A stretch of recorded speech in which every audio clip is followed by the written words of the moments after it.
आप देख रहे हैं सबसे ताजा सर्वे इंडिया टीवी और सीएनएक्स का सितंबर का सर्वे, जिसमें महिला आरक्षण के बाद देश का मूड कैसे बदला।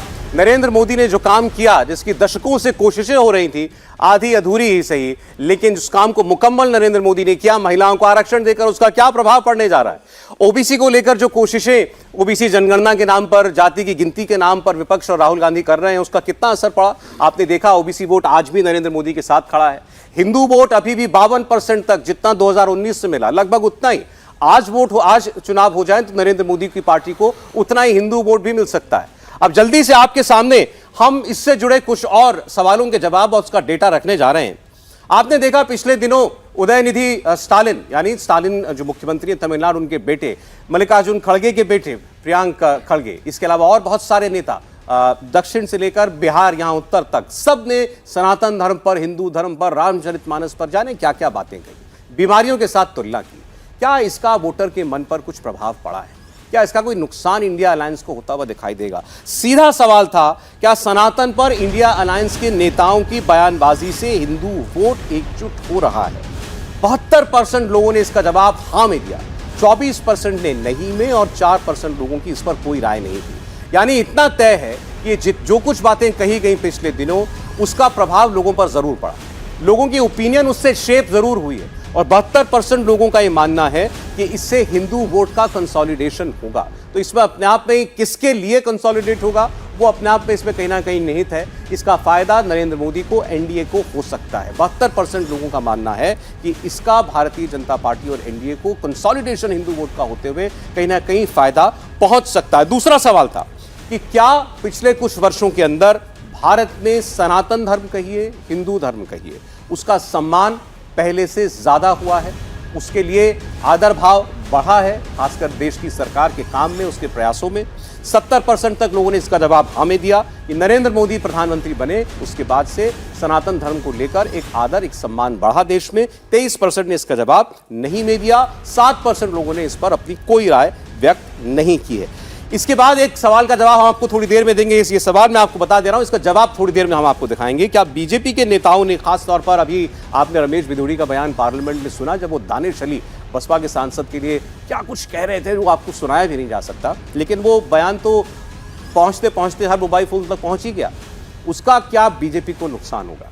क्या मुस्लिम वोट भी उससे एकमुश्त जुड़ेगा, कंसोलिडेट होगा विपक्ष की तरफ? इसका आंकड़ा मैं आपके सामने थोड़ी देर में रखूंगा, लेकिन जल्दी से हमारे बीच ऑडियंस में अगर कोई सवाल है इनसे जुड़े हुए, जरा माइक मेरे हाथ। अच्छा, आपके पास माइक ऑलरेडी है, बड़ी तेज जनरेशन, बोलिए। सर, मेरा नेम दीप्ति है और मेरा आपसे ये सवाल है कि ओवैसी जी हर जगह महिला अधिकार के बारे में बात करते हैं, लेकिन जब हमारा ये बिल पास हुआ महिला अधिनियम वाला, तो उन्होंने अगेंस्ट में क्यों वोट करा? विजय जी, बहुत सही सवाल है और ये सवाल महत्वपूर्ण है, लेकिन ओवैसी जी ने बाद में सफाई दी, जो उन्होंने एक तरह से बड़ी राजनीतिक जो समझदारी उनकी रही होगी कि भाई वो मुस्लिम वोट के लिए उन्होंने साफ किया कि हमने जो वोट दिया है वो महिला बिल के खिलाफ नहीं दिया।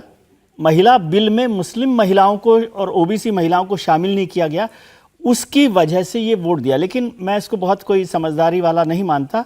ओवैसी को जब पूरा देश, जब आपने देखा कि 454 वोट वहाँ पर मिले और जो दल बिल फाड़ रहे थे एक ज़माने तक, जो महिला विरोध कर रहे थे महिलाओं के आरक्षण को, वो सब भी लोग आ गए। तो उनको हिंदुस्तान के जो मौजूदा पीढ़ी है उसको समझना चाहिए कि किस तरह से ये काम हो सकता है। और उनके 2 वोट से उनको पता भी था कि वो नहीं होगा, लेकिन वो अपनी पॉलिटिक्स के लिए, कि जो एक माइनॉरिटी पॉलिटिक्स है, उसमें अपनी बात को रख सके कि भाई हमने तो इनके लिए विरोध किया था।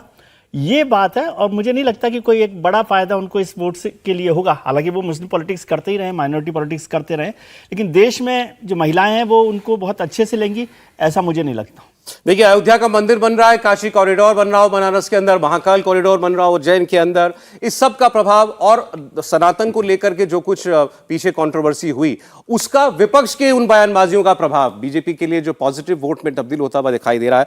72% को लगता है सनातन विवाद का फायदा बीजेपी को होगा, हिंदू वोट कंसोलिडेट होगा, और पिछली इस सरकार के कामकाज की वजह से सनातन का सम्मान देश के अंदर बढ़ा है, ऐसा 70% लोग मानते हैं।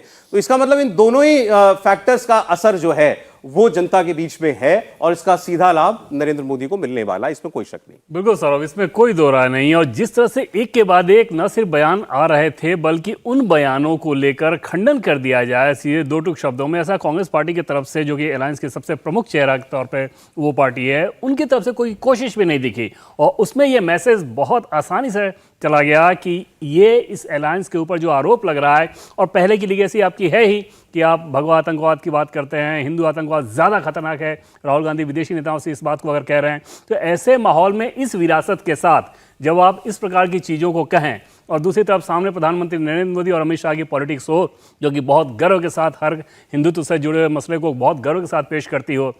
जनवरी में हम सभी देखेंगे लगभग एक सप्ताह का कार्यक्रम चलना है राम मंदिर के शुभारंभ को लेकर, वहाँ पर जब मंदिर में पूजा पाठ शुरू होगा, तो ऐसे माहौल में एकदम से आसानी से समझा जा सकता है कि अपोजिशन अलायंस के लिए ये कितनी बड़ी मुसीबत बनने जा रही है इस प्रकार की बयानबाजी। और जैसा इस बार मैंने पहले कहा था कि तमिलनाडु से लेकर बिहार तक ऐसा होना, बार बार होना, वो यूं ही नहीं हो सकता, उसका खंडन भी नहीं किया जाना, वो भी यूं ही नहीं हो सकता।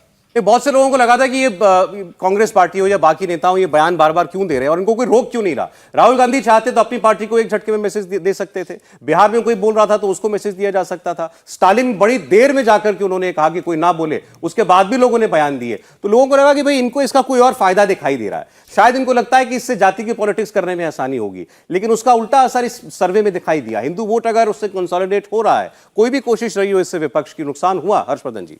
नहीं, निश्चित तौर पर नुकसान होता दिख रहा है और सर्वे भी बता रहा है, हम लोगों को भी ये समझ में आ रहा है। आप अगर सामान्य किसी से बात करिए तो कहते हैं कि ठीक है भाई, चलो तमिलनाडु की पार्टी है, उनको लगता होगा वो जीत गए, वहां उनको आंदोलन है, उनके जो एक तरह से कहें कि पूरी पीढ़ी है अन्नादुरई करुणानिधि से लेके सब। लेकिन ये जो पार्टी, जो राष्ट्रीय पार्टी है कांग्रेस, ये जो पार्टी जो बार बार ये कहती है कि नहीं नहीं हम तो अलग अलग समय पर कभी जनेऊ दिखाने लगते हैं, कभी शिव भक्त हैं, कभी मंदिर मंदिर जाने लगते हैं, कभी आरती करने लगते हैं। अब ये जो कभी मैं कह रहा हूं ना, ये जनता के बीच की आवाज। उनको ये लगता है कि राहुल गांधी और कांग्रेस पार्टी हिंदू धर्म को लेकर अच्छी तरह से न सोचते हैं, उनके मन में भाव अच्छा नहीं। अभी सोचिए, ओबीसी पर वो बात कर रहे थे और प्रेस कॉन्फ्रेंस में उन्होंने क्या कहा? उन्होंने कहा सांसदों को वैसे मूर्ति की तरह बैठा दिया है, कोई अधिकार नहीं है जैसे मंदिर में। अब क्या मंदिर के जो मूर्तियां होती हैं वो अधिकारहीन होती हैं? वो हम हिंदू उनको सर्वशक्तिमान मानते हैं, उनको हर तरह से शक्ति संपन्न मानते हैं, हमारी आस्था होती है उनके अंदर। और वो कह रहे हैं कि सांसदों को मूर्ति की तरह बैठा दिया है, उनके पास कोई अधिकार नहीं। मुझे लगता है कि चाहे मैसेजिंग का मसला हो या वो जो कुछ कर रहे हैं, दोनों में इस मामले में वो गड़बड़ पिच पर जाते हैं और बार बार हिट विकेट तो मैं नहीं कहूंगा, अब तो मैं कहूंगा कि वो पिच ही खोद डाल रहे हैं। उनको पता है जिस पिच पर उनको बैटिंग करनी है उसको खुद ही खोद लेते हैं, और राहुल गांधी उसमें सबसे आगे बैठे हुए नजर आते हैं।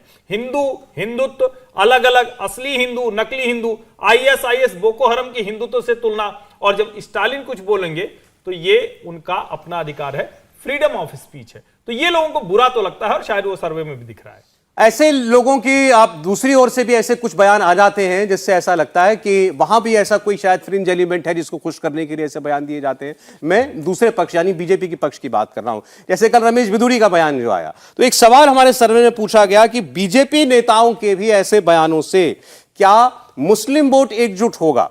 इसका जवाब हमने पूछा, 84% लोगों ने कहा हां, कि अगर बीजेपी का कोई नेता भी ऐसा बयान देता है, कोई अनाप शनाप बयान देता है, तो और खासकर अगर वो एंटी मुस्लिम स्टेटमेंट है, तो इससे मुस्लिम वोट कंसोलिडेट होगा। 84% लोगों ने इसका जवाब हाँ में दिया है, 3% लोगों ने नहीं में, और 13% लोगों ने इस पर अपनी कोई राय व्यक्त नहीं की है। और इसी बयान से जुड़ा एक सवाल भी था मेरे ख्याल से यहाँ से किसी के पास। जी पूछिए। नमस्कार सर, मेरा नाम अंशिका है। मेरा ये प्रश्न है कि दिल्ली के MP ने संसद में जिस अमानवीय भाषा का प्रयोग किया, उसका रीजनल पॉलिटिक्स पे क्या असर पड़ सकता है? समीर जी जवाब दे दें, क्या इसका असर देखते हैं आप? बिल्कुल, मुझे लग रहा है कि जो भारतीय जनता पार्टी के सांसद ने जो बयान दिया था संसद के अंदर, उसका असर तो निश्चित रूप से पड़ेगा भारतीय जनता पार्टी की छवि पे। प्रधानमंत्री मोदी सबका साथ, सबका विकास, सबका विश्वास की बात करते हैं। प्रधानमंत्री लगातार कहते हैं कि संसद के अंदर या संसद के बाहर इस तरह की भाषा का प्रयोग न करे जिससे पार्टी की छवि खराब हो, जिससे संगठन जो मेहनत कर रहा है जमीनी स्तर पर उस पर उसकी छवि खराब हो। तो मुझे लग रहा है एक सांसद के इस बहुत ही बेतुके और बहुत ही शर्मनाक बयान के बाद निश्चित रूप से पार्टी की छवि पर असर पड़ा है, क्योंकि प्रधानमंत्री मोदी कभी नहीं चाहते हो भारतीय जनता पार्टी का संगठन भी नहीं चाहता कि एक नेता के बयान से पार्टी की छवि खराब हो, लेकिन उस बयान से पार्टी की छवि पर असर निश्चित रूप से पड़ेगा। ऐसा भावेश कुछ बोल रहे हैं और मेरा सवाल इससे जुड़ा हुआ है, इस किस्म के स्टेटमेंट से क्या बीजेपी को वोट करने वाला कोई तबका जो है वो अनईजी भी फील करता है?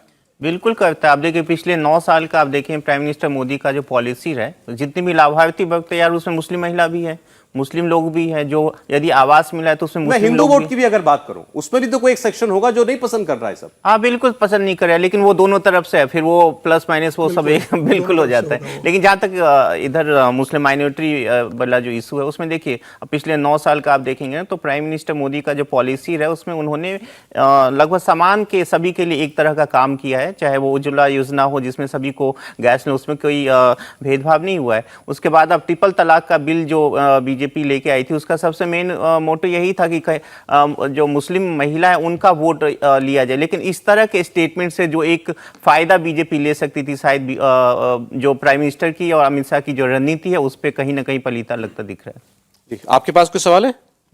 नहीं, बस माइक पकड़ा हुआ था आपने मेरे लिए। Thank you so much. मैं सौरभ जी अच्छा ये पूछ लें, बैठ जाइए।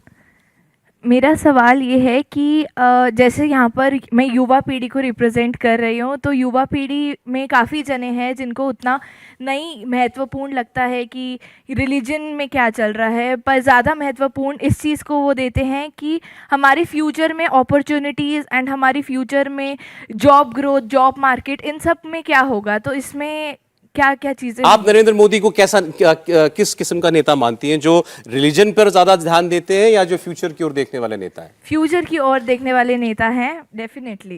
देखिए अपने देश की जो राजनीति है ना, चुनावी पॉलिटिक्स की बात करते हैं, क्योंकि मैं सिर्फ चुनावी बिजनेस से जुड़ा हूँ तो इसी की बात करते हैं। अपने देश की जो चुनावी पॉलिटिक्स होते हैं उसमें भी एक सेक्शन है लगभग 15 से 20% का, वो फ्लोटिंग वोट करते हैं।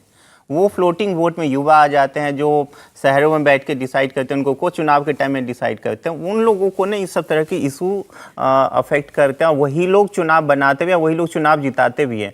उसमें चुनाव के आसपास जो दिखते हैं कि कौन सा ऐसा नेता है जो जॉब की बात कर रहा है, कौन पॉजिटिव कैंपेन कर रहा है, कौन किस तरह की पॉलिसी लेके आ रहा है, वही चुनाव जीतता है। आप पिछले 15-20 साल का इतिहास उठा के देख लिए, कोई भी नेता नेगेटिव पॉलिटिक्स क्या, नेगेटिव कैंपेन क्या, तो कोई भी चुनाव नहीं जीता। इनका सवाल है, आपने कभी किसी सर्वे में इस सवाल का जवाब ढूंढने की कोशिश की कि आज देश के नौजवान के लिए उसका धर्म या धर्म इन जनरल क्या कोई विषय है, कोई मुद्दा है?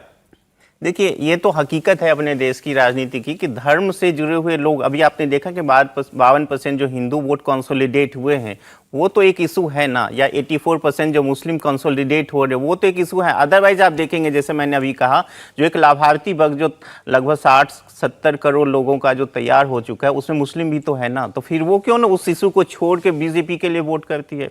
तो धर्म एक इंपॉर्टेंट फैक्टर है, वो मेरे ख्याल से खूबसूरती भी है चाहे बदकिस्मती। एक सवाल और लेंगे फिर मुझे अगला आंकड़ा दिखाना पड़ेगा, पूछिए। नमस्ते सर, मेरा नाम सय्यम है। मेरा क्वेश्चन वुमेन रिजर्वेशन बिल से रिलेटेड है। सर ये जो बिल पास हुआ है, आगे जाके इस पे एक्ट होगा, तो सर इससे क्या साउथ और नॉर्थ डिवाइड हो सकते हैं? क्या ऐसा कुछ हो सकता है? नहीं, मैं इस पर बात करता हूँ। एक तो ये कि इस बिल से कोई बहुत बड़ा फर्क नहीं पड़ने वाला, जो लोग समझ रहे हैं उसकी एक बड़ी वजह है डिलिमिटेशन, कि डिलिमिटेशन होगा तो साउथ में जो है फर्क पड़ेगा, वो ज़रूर बात है, क्योंकि डिलिमिटेशन आबादी के हिसाब से होता है कि आबादी कितनी है उस पर सीटें बढ़ेंगी। तो साउथ में जो भारत का जो दक्षिणी हिस्सा है वहाँ पर आबादी उस रफ्तार से नहीं बढ़ रही जो उत्तर भारत में बढ़ रही है। तो उत्तर भारत की आबादी बढ़ने का फ़ायदा उनको सीटों में बदलता हुआ दिखेगा, और इसी वजह से 2002 में भी वाजपेयी सरकार ने ये जो लॉक किया था कि 2026 तक डिलिमिटेशन नहीं हो, वो उसकी वजह यही थी कि वो एक बड़ा विरोध बढ़ रहा था।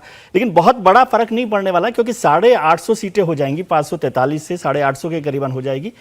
ये जरूर है कि वहाँ पर 25% सीट बढ़ रही है, यहाँ पर 40% के करीबन उत्तर भारत में बढ़ रही है। लेकिन सनातन पर सौरभ जी एक बात मैं करना चाहता हूँ, और जो उन्होंने मैडम ने बात की कि अपने युवाओं के धर्म को लेकर, सनातन पर बात यह है कि कोई भी धर्म हो, मैं समझता हूँ कि उस पर किसी तरह की अपमानजनक टिप्पणी नहीं करनी चाहिए। चाहे वो सनातन को लेकर बात हो रही हो, चाहे वो माइनॉरिटी को लेकर बात हो रही हो, मुसलमानों को लेकर बात हो रही हो, इसमें एक ब्लैंकेट वो होना चाहिए बैन कि इस तरह की बात नहीं हो और उसे हेट स्पीच के तौर पर देखा जाए। लेकिन क्या हो रहा है कि राहुल गांधी जी मंदिर जाते हैं, जनेऊ पहनते हैं, ये सब कर रहे हैं, और उनका नुकसान क्या हो रहा है? उनकी पार्टी को हो रहा है कि कमलनाथ जी छत्तीसगढ़, वहाँ पर मध्य प्रदेश में बजरंगबली का वो बना रहे हैं, मंदिर बना रहे हैं, धाम बना रहे हैं, उनके दबाव में आके इंडिया गठबंधन की जो रैली है भोपाल में कैंसिल करनी पड़ती है उनको, क्योंकि वो समझते हैं कि सनातन को गाली देने वाले लोग यहाँ मंच पर आएंगे तो उनका नुकसान होगा। पॉलिटिकल नुकसान फायदा तो अलग बात है, लेकिन इस तरह का बात से बचना चाहिए और इसके लिए जो लीडरशिप है उसे सख्त तरीके का रवैया अपनाना चाहिए। बिल्कुल ठीक। वो कांग्रेस ने भी नहीं अपनाया और रमेश बिधूड़ी को लेकर भी हमने देखा कि भारतीय जनता पार्टी ने उस तरह से नहीं किया। लेकिन ये नहीं है कि केवल धर्म से चुनाव जीते जा रहे हैं। यदि ऐसा होता तो 2014 से 282 से 303 सीटों पर नरेंद्र मोदी नहीं आते, क्योंकि वो वोट एस्पिरेशन का वोट है, डेवलपमेंट का वोट है, उसमें बड़ा हिस्सा वो भी है। नहीं, जैसा इन्होंने इनकी नजर में नरेंद्र मोदी क्या है उन्होंने बताया, फ्यूचर की तरफ देखने वाला नेता मानती है नौजवान के तौर पर। लेकिन नरेंद्र मोदी हैं जो फिर आपके लिए काशी कॉरिडोर पर भी काम कर रहे हैं, राम मंदिर भी बनवा रहे हैं, वो उज्जैन में भी काम कर रहे हैं। लेकिन केवल उससे काम नहीं चल रहा। वो मैं कह रहा हूं कि एक व्यक्ति जो है वो पुरातन भी लेकर चल रहा है, आपकी संस्कृति भी लेकर चल रहा है और भविष्य भी लेकर चल रहा है। जी, एक जरूरी बात, रमेश बिधूड़ी ने जो कहा उसको हम लोगों ने कल कहानी कुर्सी के में भी और अलग से भी बार बार ये कहा, अभी भी कह रहे हैं, वो संसद में रहने योग्य नहीं है। उस बयान के बाद हमने ये भी देखा कि जो अलग अलग पोस्ट थी उसमें भी जो वर्ग भारतीय जनता पार्टी के साथ खड़ा रहता है उसने भी रमेश बिधूड़ी के ऊपर बहुत लानतें भेजी। लेकिन इसका एक उल्टा पहलू है, हर्षवर्धन को तो सफाई देनी पड़ी जो मंत्री पूर्व मंत्री रहे, लेकिन जब उदयनिधि स्टालिन बोलते हैं तो पूरा विपक्षी खेमा उसको बचाने के लिए अलग अलग तरह के तर्क गढ़ता है। ये एक डिफरेंस है और ये पीड़ा देता है। लेकिन वो फिर आपको रिफ्लेक्ट करता हुआ दिखाई दिया सवाल के जवाब में, उसका नुकसान दिखाई दे रहा है ना कि वो नहीं सुनाई देगा कि किस तरह से। प्रधानमंत्री नरेंद्र मोदी आज वाराणसी गए थे और वहां पर सबसे ज्यादा बात उन्होंने महिला आरक्षण की। नरेंद्र मोदी ने नारी शक्ति वंदन अभिनंदन प्रोग्राम वहां पर रखा था। मोदी महिलाओं को सम्मानित कर रहे थे, महिलाएं मोदी को सम्मानित कर रही थी। संसद का विशेष सत्र बुलाकर नरेंद्र मोदी ने महिला आरक्षण बिल पास कराया। क्या यह 2024 का गेम चेंजर मोमेंट साबित होगा? आरक्षण तो 2029 में मिलेगा, फिर मोदी को वोट अभी कैसे मिल जाएगा, वोट अभी कैसे बढ़ जाएगा? तो सबसे पहले आपको दिखाते हैं आज वाराणसी में प्रधानमंत्री नरेंद्र मोदी क्या बोले। नारी शक्ति वंदन अधिनियम को ही लीजिए, 3 दशकों से ये कानून लटका हुआ था,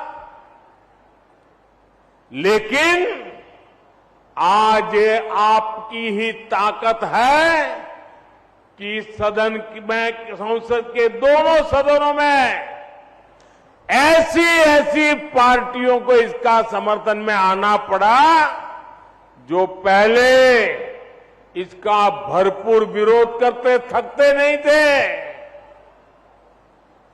और इसलिए आप माताओं बहनों में जो जागरूक बनी है, आप एक बनी है, एकजुट बनी है, ये हिंदुस्तान की सभी राजनीतिक पार्टियां अब आपसे डर रही हैं, कांप रही हैं और इसीलिए बिल पास किया है।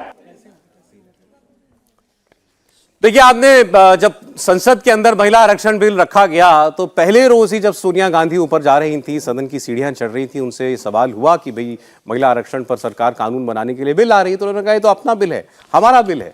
तो इसके लिए क्रेडिट वॉर शुरू हो गई थी और यही शायद एक वजह थी कि यह सर्वसम्मति से पास हुआ।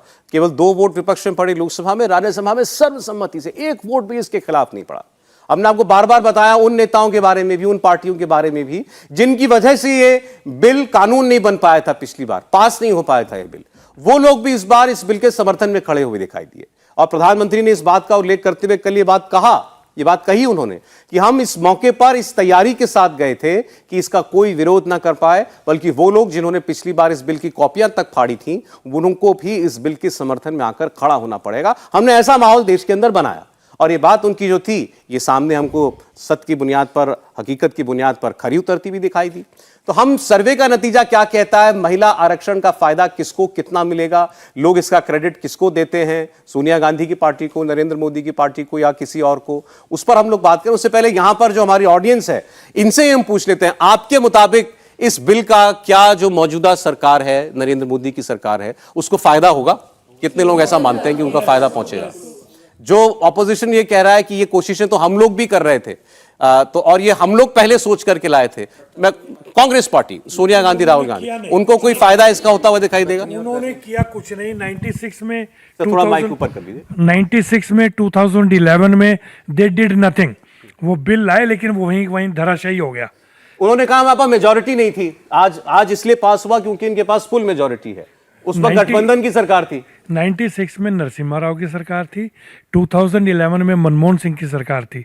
बेशक गठबंधन की सरकार थी, वो मस्टर कर सकते थे, लेकिन उन्होंने किया नहीं, कोशिश नहीं की। आपको लगता है वो चाहते तो पास हो जाता? बिल्कुल हो जाता, बिल्कुल हो जाता। अगर चाहते तो कांग्रेस सरकार करा सकती थी।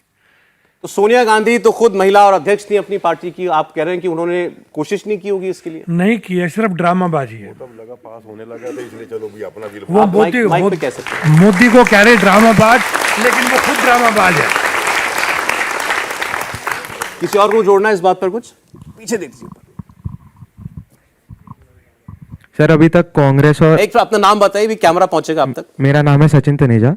सर, जो कांग्रेस जैसी पार्टी है वो सिर्फ बोल सकती है कि हम ये बिल लाए, हम ये बिल लाए, वो उन्होंने सिर्फ इंट्रोड्यूस करा, बट वो कभी भी ऐसे बिल्स को पास नहीं कर पाए। मोदी सरकार सिर्फ बोलती नहीं, हर चीज करके भी दिखाती है। आपको लगता है कि इस सरकार ने और प्रधानमंत्री नरेंद्र मोदी ने जो कहा है वो किया है? बिल्कुल किया है। उन्होंने कहा था 370 हटाएंगे, सिर्फ उन्हीं में दम था जो 370 हटा सकते थे। चलिए, बहुत सारे सवाल और होंगे हमारे बीच। मुझे माइक दे दें, मैं आ जाऊंगा आपके पास दोबारा। जल्दी से हम फिर अपना पहला सवाल जो सर्वे का था उसका नतीजा आपके सामने रख देते हैं। सीधा सवाल कि आपके मुताबिक महिला आरक्षण का श्रेय किसको जाता है? महिला आरक्षण ये आज हकीकत बना देश में, इसका श्रेय, इसका क्रेडिट किसको मिलना चाहिए? नरेंद्र मोदी को, सोनिया गांधी को, या किसी और को? ये दो नाम हमने साफ साफ पूछे, नरेंद्र मोदी को इसका श्रेय मिले या सोनिया गांधी को इसका श्रेय मिले। 69% लोगों ने, 69% लोगों ने कहा इस बिल को हकीकत बनाने का श्रेय नरेंद्र मोदी को ही जाता है। 20% लोगों ने कहा सोनिया गांधी को इसका क्रेडिट मिलना चाहिए। यानी देश में लगभग 70% जो हमारे सर्वे में जवाब देने वाले लोग थे, उनका मानना था कि अगर आज देश में महिलाओं को आरक्षण मिल रहा है तो इसका क्रेडिट सिर्फ और सिर्फ नरेंद्र मोदी का है। आपने ऑडियंस में से भी कुछ लोगों की राय सुनी। ये नरेंद्र मोदी ने इस काम को, इसका बीड़ा उठाया और इसको करके दिखाया। कांग्रेस पार्टी ने इसको लेकर के प्रयास किया। लोगों को लग रहा है कि शायद उन्होंने अपनी पूरी ताकत से इसके पीछे अपने एफर्ट्स नहीं डाले, इसलिए शायद हकीकत नहीं बन पाया। तो आप गैप देखिए, लगभग 70% लोग इसका श्रेय नरेंद्र मोदी को देते हैं, 20% लोगों को लगता है कि सोनिया गांधी को इसका क्रेडिट मिलना चाहिए। तो ये जो क्रेडिट का झगड़ा था देवेंद्र, मेरे ख्याल में ये सर्वे का नतीजा काफी कुछ साफ कर दे रहा है। इसके बाद कुछ कहने की जरूरत नहीं। बिल्कुल सौरभ, और किसी भी वोटर्स को ये बात बहुत आसानी से समझ में आ जाएगी कि आपने इतने समय तक लटकाया रखा, और ख़ासतौर पर तब जब 2010 में अगर राज्यसभा में इसे पास कराया गया और लोकसभा में कोशिश भी नहीं दिखी है, एटलीस्ट कोशिश दिखी होती तो शायद एक मैसेजिंग जाने में सफल हो सकते थे जिस गठबंधन के राग का। और जो समस्या बता रहे हैं कांग्रेस पार्टी के नेता राहुल गांधी अभी ये कह रहे हैं कि हाँ ये खेद है, अफसोस है, प्रेस कॉन्फ्रेंस में जब उनसे पूछा गया तो इस अफसोस का बहुत मतलब नहीं है। दूसरी चीज़ की, आपके समय जो कोशिश हुई भी उसमें इतनी विकृत तस्वीर दिखी कि एक दूसरे का कॉलर पकड़ा जा रहा है, बिल की कॉपी फाड़ी जा रही है, माइक तोड़े जा रहे हैं। और अब अगर इतनी आसानी से वो बिल पास हो रहा है आप लोगों की मौजूदगी में भी और उन दलों की मौजूदगी में भी जिन दलों ने इन सारे कामों को किया था, तो वहां पर सीधे सीधे क्रेडिट चला जाता है उस व्यक्ति के ऊपर जो कि इस पूरे मामले को लीड कर रहा है। वहां पर प्रधानमंत्री नरेंद्र मोदी बहुत सक्सेसफुली इस मैसेज देने में सफल रहे कि जिस चीज़ को इतने सालों से लटकाया गया था मैंने तो उसे चुटकी बजा के पास करा दिया। देखिए, ये तो हमेशा ही हमारे देश में कहा जाता है कि भाई कोई योजना लॉन्च होती है तो कोई पार्टी कहती है जब हम सरकार में थे हम इसे लेकर के आए थे, उसके बाद हमारी सरकार चली गई, अब नरेंद्र मोदी ने उसको इंप्लीमेंट कर दिया, क्या बड़ा काम किया। लेकिन जिसकी सरकार में जिसको जो मिलता है तो वो तो उसी को श्रेय देगा। आज अगर ये कानून बन गया और हमने देखा कि बन गया तो जिसकी सरकार है उसी को इसका क्रेडिट दिया जाएगा। ऐसे ही राम मंदिर पर लागू होता है, ऐसे ही सरकार की और स्कीमों पर भी लागू होता है। विपक्ष के पास इसके ऊपर कहने के लिए क्या है? एक लॉजिक वो और देते हैं हर्षवर्धन जी, 9 साल से क्यों नहीं लेकर के आए भाई, अभी क्यों लेकर के आए? और विपक्ष ये कहता है कि देखिए हमारी भूमिका तो इससे पता चल जाती कि सर्वसम्मति से पारित हुआ, हमने तो विरोध भी नहीं किया इसका। लेकिन नरेंद्र मोदी जो कह रहे हैं ना कि हमने वहां लाकर खड़ा कर दिया जहां इनके पास कोई विकल्प नहीं था। और आप अगर ध्यान से देखें तो 2014 से लेकर आज तक कोई ऐसा वर्ष नहीं रहा है जब नरेंद्र मोदी सरकार ने देश के किसी बड़े लटके हुए एजेंडे को फिनिश नहीं कर दिया हो, यानी पूरा नहीं कर दिया हो कोई ऐसा काम। और कोई ऐसा काम बताइए जिसको आप कहेंगे कि नहीं ये वाला बाद में लाते, ये वाला पहले लाते। और इस वाले मामले में तो बड़ा रोचक है। देखिए, हम लोग भी खूब अनुमान लगा रहे थे, अंत में अनुमान लगाते लगाते पहुंचे और ढेर सारी चीजें हुई। उसके पहले सोनिया जी की चिट्ठी आ जाती है। यानी इतना दबाव था कि ये इस बार सरकार महिला आरक्षण पास कर देगी, इसलिए पहले से चिट्ठी डाल दो, नहीं तो हमारा तो नंबर ही नहीं लगेगा। ये जो दबाव बनाने की रणनीति नरेंद्र मोदी की थी, ये कारगर रही। और शायद यही वजह है कि बिना किसी हल्ले हंगामे के, और मुझे लगता है कि जो लोग भी हैं अभी जो इस शो को देख रहे हैं, सुन रहे हैं, सबको संसद के दोनों सदनों में इसके विपक्षी पार्टियों ने जो वोट किया है उनके नेताओं के भाषण सुनने चाहिए। उन्होंने क्या क्या नहीं कहा इस बिल को लटकाने के लिए, लेकिन चूंकि उनको पता था सरकार के पास नंबर्स है, सरकार इसको पारित करा लेगी। अगर हमारे नंबर खिलाफ में खड़े दिखें तो भैया घर में भी नहीं मिलेगा वोट, तो बाद में घर की महिला भी घुसने नहीं देगी। इसीलिए ये काम किया है उन्होंने। मुझे लग रहा है आप थोड़ी ज्यादा जागती कर रहे हैं। इतना तो श्रेय विपक्ष को दे कि चलिए इस बड़े काम में, इस अच्छे काम में उन्होंने साथ तो दिया। नहीं, अगर इसके बाद वो इस पे कोई इफ बट न लगाते तो बिल्कुल श्रेय देते। ये ऐसा ही बिल था जिसपे कोई इफ बट लगाने की जरूरत नहीं थी। लेकिन आप किसी को देखिए, आप उसके बाद भी राहुल गांधी की प्रेस कॉन्फ्रेंस देखिए जिसमें उन्होंने कहा कि मूर्त की तरह बैठा दिया है। अब मूर्ति की तरह बैठा देना, ये तो किसी भी आगे बढ़ गए ना हर्षवर्धन जी। अब महिला आरक्षण का मुद्दा तो हो गया, इसका तो क्रेडिट मोदी जी को मिलना है, मिलेगा। अब वो अपने अगले एजेंडा पर चले गए। अब उनको ओबीसी दिखाई दे रहा है। 9 साल में ये एजेंडा क्यों नहीं लेकर आए कि महिला बिल लाना चाहिए था? विपक्ष 9 साल में ये एजेंडा मोदी सरकार पर दबाव बनाने के लिए क्यों नहीं लाए? घुटनों पर ला देती मोदी सरकार को। कहते तो है ना जो हम ठान लेते हैं, कर लेते हैं, लेकिन राहुल जी ठाने ही नहीं महिलाओं के लिए। महिला आरक्षण उनके एजेंडे में ही नहीं था। कमाल है ये। विजय त्रिवेदी जी, इसका साथ देने के बाद भी क्या विपक्ष को कुछ हासिल नहीं होने जा रहा? महिला आरक्षण के नाम से जो भी कुछ वोट अगर बना देश के अंदर, तो देखिए, कोई भी काम जो कर देता है ना, उसको उसके क्रेडिट मिलती है और मिलनी भी चाहिए। जो 69% आज दिखाई दे रहा है आपके सर्वे में, वो ठीक बात है, क्योंकि नरेंद्र मोदी की सरकार ने ये काम किया। और फैसले कैसे होते हैं? पॉलिटिकल विल से होते हैं। ये बात ठीक है कि नरेंद्र मोदी सरकार के पास आज बहुमत था, उन्होंने ये सारा काम कर दिया, सर्वसम्मति से बिल पास हो गया। राज्यसभा में तो बहुमत नहीं था।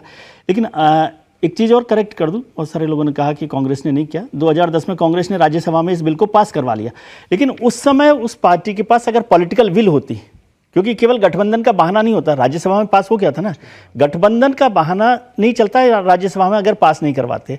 यदि पॉलिटिकल विल होती, और उसमें तो बहुत इंटरेस्टिंग बात थी, आप इसको समझने की कोशिश कीजिए। जब 2010 में राज्यसभा में पास हो जाने के बाद लोकसभा में बिल क्यों रुका? केवल ओबीसी की वजह से, क्योंकि जो उनके सहयोगी दल थे वो चाहते थे कि ओबीसी का जो हिस्सेदारी है इसमें शामिल कर लिया जाए। अगर यूपीए सरकार उस समय ही इसको शामिल कर लेती, ओबीसी के जो मांग थी वो मुलायम सिंह यादव, लालू यादव, नीतीश कुमार, जो भी दल थे वो उनका केवल इसी का दबाव बना रहे थे ना, तो उस समय ये कर लेते तो दोनों ही काम हो जाते। मतलब कोई एक्सक्यूज नहीं बच रहा था।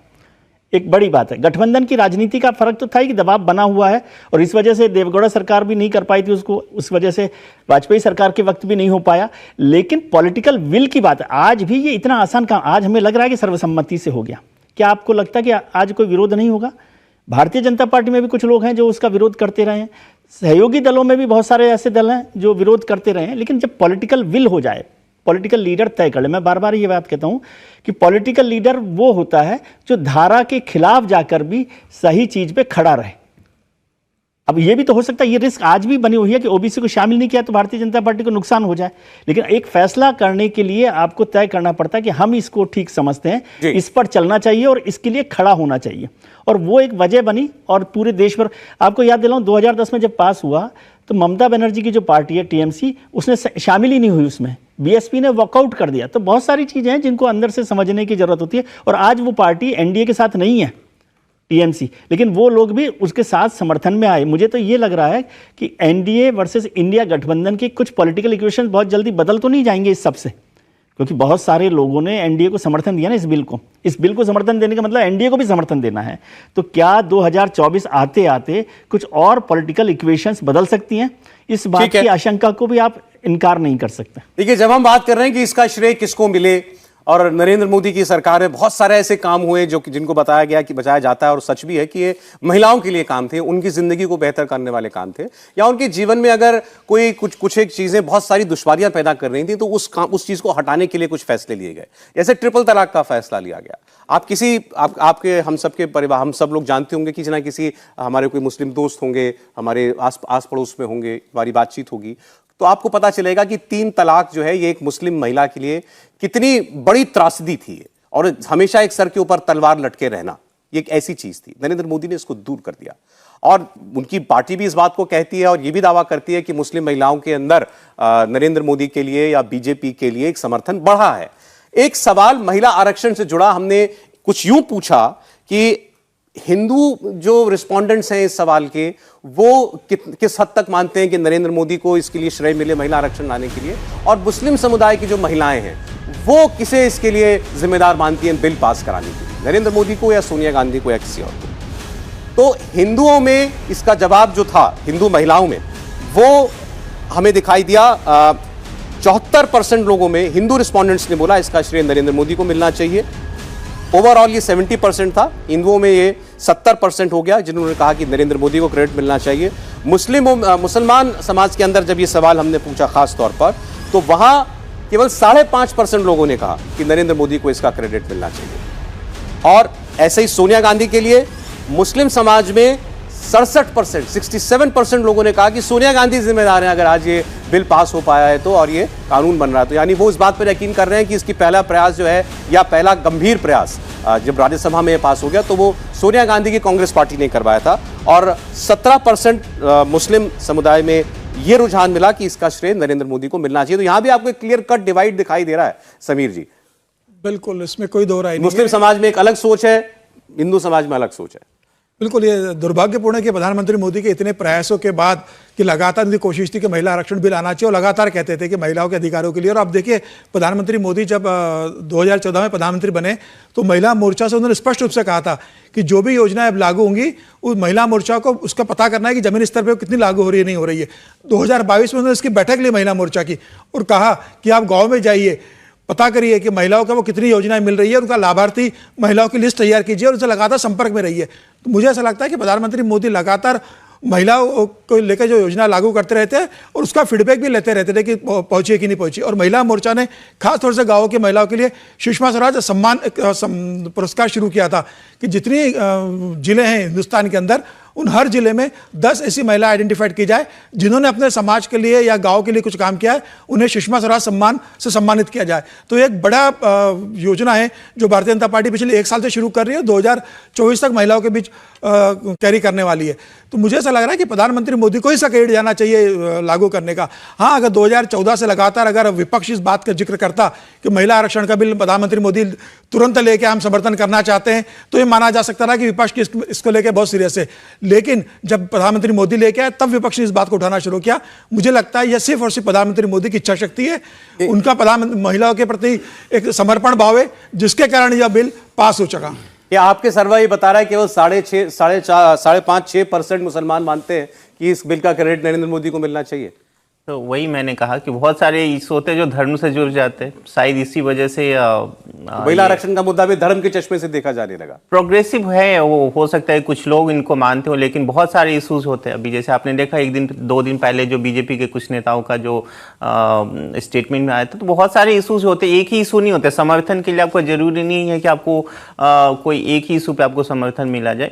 पर इससे बढ़ के मैं कुछ कह रहा हूँ कि ये महिलाओं को लेकर प्राइम मिनिस्टर मोदी का क्यों ऐसा फोकस। देखिए 2019 जो लोकसभा चुनाव हुआ था उसमें 67.18% महिलाओं ने वोट दिया था, और पुरुषों की जो तादाद थी वो कम थी, 67.02%।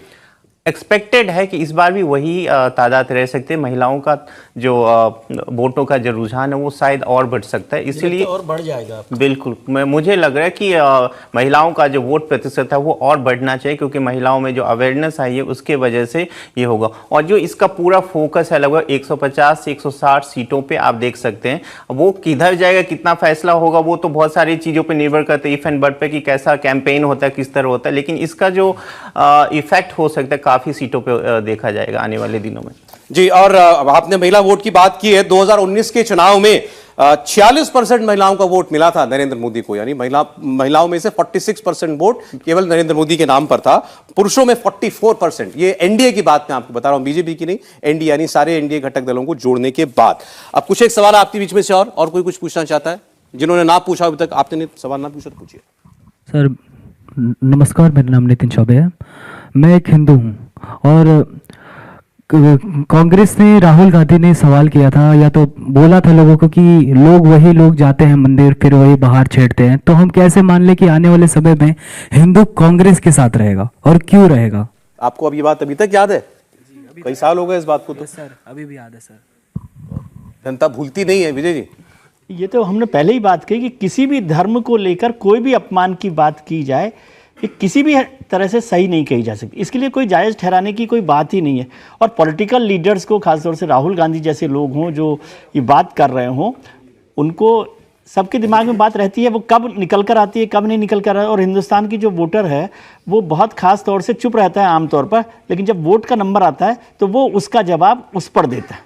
कुछ इसलिए पिछले नमस्कार सर, देखा भी होगा, कुछ एक हादसा छोड़ दीजिए तो अक्सर काफी जगह कांग्रेस की चुनाव लगभग हारी हुई है, कुछ जगह छोड़ दीजिए तो।